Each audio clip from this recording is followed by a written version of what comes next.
ginagamit ko sa mga pasyente kong nasugatan. Wound healing, mahusay siya, antibiotic, at siya ay papadagdag ng gatas sa nila.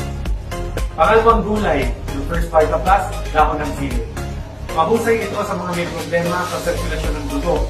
Baka may lagi na kayo ng high blood, heart attack, pwede rin ito sa stroke, varicose veins. Nakakatulong din ang dahon ng sili sa mga may pananakit ng katawan. Rheuma, arthritis, pwedeng dysmenorrhea, o kaya migraine or headache. Pangatlong gulay naman, saluyot. Ito ay medyo madulas ang katas pero very effective na anti-cancer. So ang saluyot, important to na tumutulong sa katawan magtanggal ng toxins, chemicals na kadalasan nakakalang sa ating pagkain, artificial, flavoring, coloring, preservative, at kahit ang hangin nga natin ngayon, sobrang polluted na eh. So, cleansing ang saluyot. Nakakatulong sa bituka at lalo yan natin. So, nagagamit ko ito sa mga constipated, UTI, yan. Kidney stones, pwede din, at may ilang-ilang na diabetes. Finally, ang saluyot, ang highlight ko ay mahusay pa siya sa balat.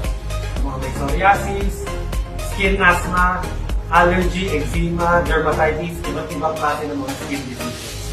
Pang-apat, kulay. So ito ay spinach or kulitis rin, ang daming pangalan niya. Sa Ilocano, kalunay. Sa Kapampangan, ayan. So basta spinach na lang para mas madali. So ito ay mahusay sa baga. Marami nga din tayo mga kabataan pa lang mahihina na baga. Ano po ang mga senyales nun?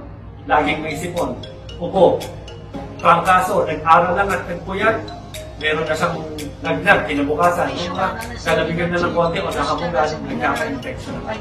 So, ang uray or spinach, pampalakas ko ng baga, ginagamit ko rin sa ospital sa mga may tonsillitis. Iwas sa sakit. Ano ibig sabihin pang iwas? Prevention. Diba? Kung prevention, ito kasi ang kinukumpara ng tao. Prevention din ng vitamin C. Diba? Kino-commercial nga sa cancer din, sa ubo, di ba? Resistensya, pang-build, no? Kaya lang, comparison, presyo nito at vitamin C. Ang laki ng diferensya, mura lang ascorbic acid, lalo sa generic.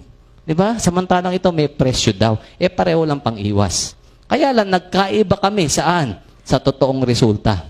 Hindi po namin akalain na yung pinopromote namin nung araw na pang-iwas, actually, makakagaling o makakatulong sa karamdaman. No, doon kami na-shock. Imagine niyo, tulad ko. Dumating sa punto, doktor ako, nagkasakit ako. Ibig sabihin, pasyente rin ako. 'Di ba? 17 years po, 'di ba? Nag-aral ako, pinag-aralan ko kung anong iinumin ko, nauwi ako sa 4 na gamot. Di rin ako gumaling eh. Tapos nabigyan po ako ng 3 sachets ng vitamin.